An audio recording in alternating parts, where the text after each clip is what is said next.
This redneck dude is somehow able to pull off one of the biggest money heists in American history, and he becomes rich as fuck. Now, the guy, his name's David, and he works at Loomis Fargo as a vault supervisor, and he handles massive amounts of money all day.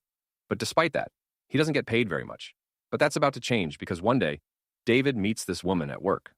Her name's Kelly, and David thinks Kelly is fine, and they get it off and they start flirting, and soon enough, they start smashing. Now, at some point during this period, David hears about an armored truck robbery that had happened a few months before, several states away.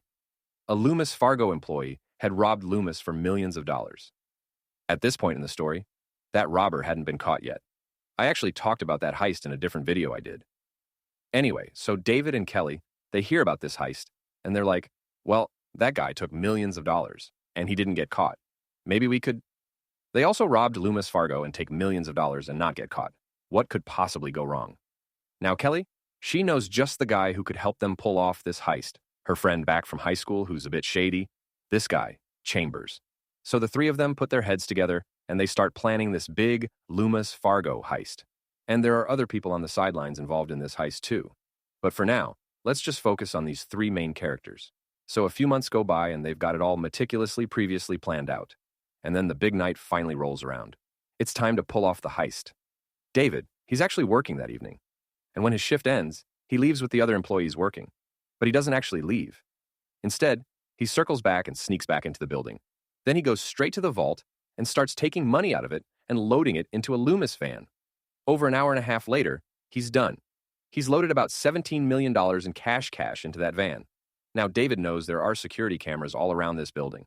So before he leaves, he goes back to the manager's office and he steals 2 surveillance tapes that would have footage of him on them. Next, he drives the Loomis van full of 2,700 pounds of cash. He drives it over to a parking lot in another part of town where Chambers and Kelly are waiting in a different van. So then they transfer this money to the new van. And this new van is a rental van. But here's the thing about this rental van. It's a little small, so they're transferring all this money into the rental van, but not all of it will fit. So they end up leaving $3.3 million behind in the Loomis van because it all won't fit in the rental van. Oh, but that's not the only thing they leave in that Loomis, his van, because David forgets those 2 surveillance videos that he had taken from the manager's office. And so from there, they all end up going their separate ways. Kelly ultimately ends up going back home. Chambers also ends up going back to his home. And David hops on a flight to head over to Cozumel in Mexico so he can lay low for a while. But unfortunately for him, when traveling internationally, you're actually limited to how much money you can bring with you. So poor David is only allowed to bring $50,000 with him. Meanwhile, David's wife, because I guess he's married and didn't tell his wife about any of this, his wife reports him missing.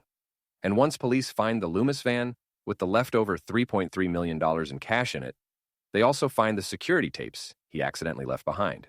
So now they have their first suspect, David. And since this is such a huge heist, the FBI is now involved.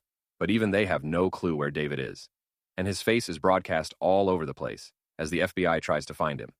And while David is off in Mexico trying to lay low, Chambers, not so much. So Chambers and his wife, they take all this new money he just got and they start spending it. And in less than a month, they move out of their trailer home and into a 7,000 square foot gated community mansion, which they paid for in cash. They also buy TVs, a diamond ring, a Rolex, new cars. Chambers' wife even gets a nose job and a brand new set of tickets. At one point, Chambers' wife even goes into a bank with 200 grand in a briefcase, and she asks the bank teller, "Hey, what's the most I can deposit without you guys having to report me to the feds?" Then she says, "Don't worry, it's not drug money." So yeah, not surprising that people start noticing this behavior, and pretty quickly, people report Chambers and his wife to the FBI. While Kelly, she's a bit more conservative with her spending. She buys herself a minivan. She buys her kids a bunch of toys, nothing too big. But once the FBI learns rumors that she had previously been smashing with David, suddenly she becomes a suspect. So the FBI, they get together and they decide the best way to bring these guys down is to wiretap Chambers' phone calls. Because of the 3 of them, he's obviously the loose cannon.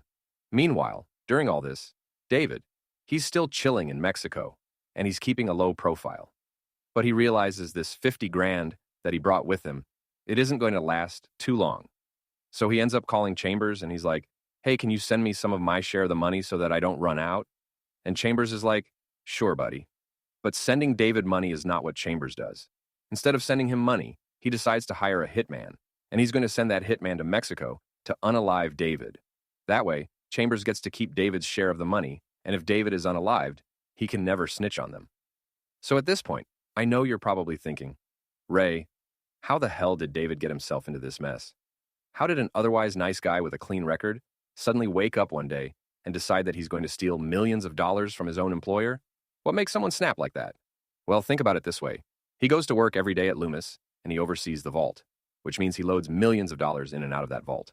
I mean, he is surrounded by money. It's just staring at him in the face. Yet in his personal life, he can barely pay his bills. He's working sometimes 70, 80 hours a week for $8.15 an hour. Imagine that. Imagine you're broke, struggling to get by, and you have to stare at stacks and stacks of cash all day. How would you feel? So after years of being in this situation, he started to resent his life, and he started to resent his marriage until he started working with Kelly. He really started crushing on her. He's liked her forever. They used to go to school together. Kelly, she was really pushing him to do this heist with her. So he does it thinking it'll impress her. Basically, he did all this because he was broke and he was trying to clap cheeks. Because of that, there is now a hitman after him, trying to unalive him. But luckily for him, when Chambers calls the hitman and tells him exactly where to find David, the FBI has his phones tapped, and they're listening in. Now they know exactly where to find David. So the feds go straight to Mexico, and they catch David, and boom, they arrest him. Here's his mugshot. Then the next day, they go and arrest Chambers. Here's his mugshot. Then they arrest Chambers' wife. Here's her mugshot. And of course, they arrest Kelly. Here's her mugshot. In fact, they arrest a bunch of people involved in this.